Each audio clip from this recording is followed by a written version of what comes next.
Welcome to the Grandpa Deckard Show.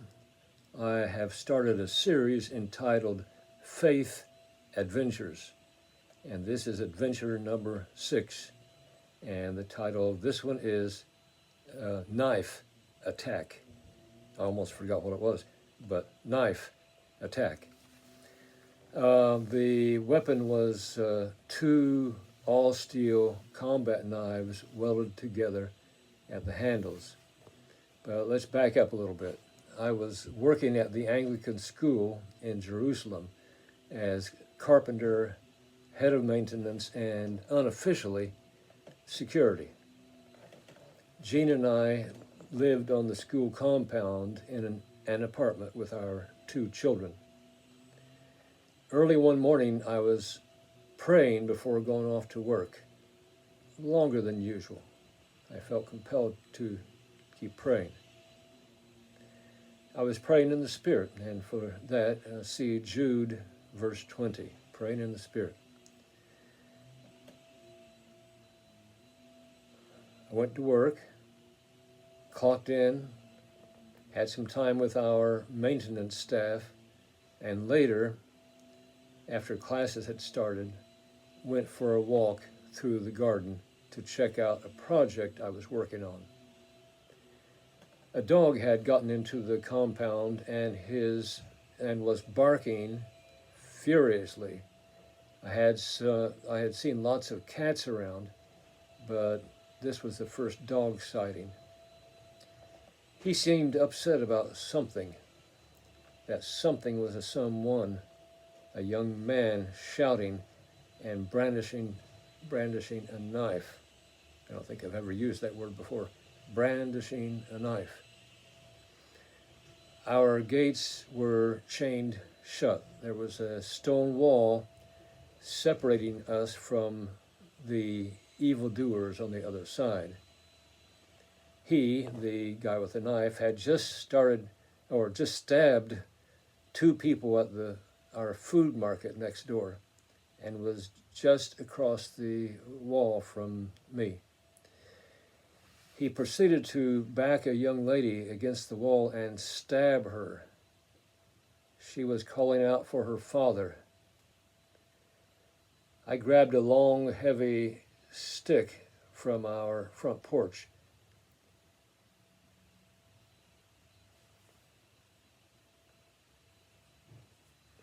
Sorry, just had to scratch my eye a little bit there. Grabbed a long, heavy stick from our front porch and was just on the other side of the wall from him. And he was running, and we were running kind of parallel to each other. Jeanne had heard his shouting earlier and looked out our 2nd floor window. She saw me running and knew something was wrong. I'm not a runner. She saw the wounded lady, grabbed her first aid kit and began to pray as she bounded down the steps.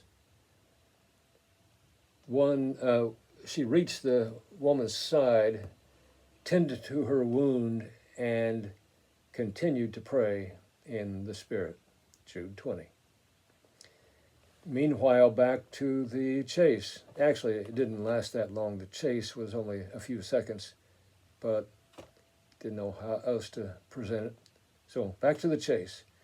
We were running, and an alert taxi driver saw what was happening and tried to ram the terrorist against our chained shut double steel gates.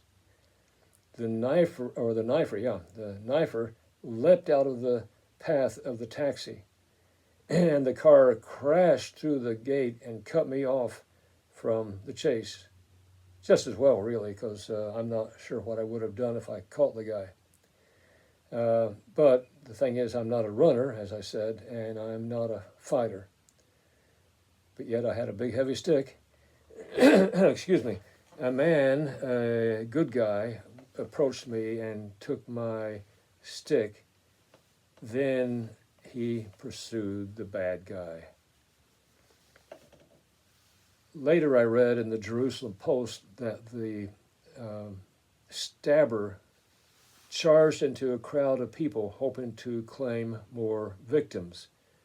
But they overcame him and started beating him, and an Israeli policeman rescued him from the mob and took him into custody.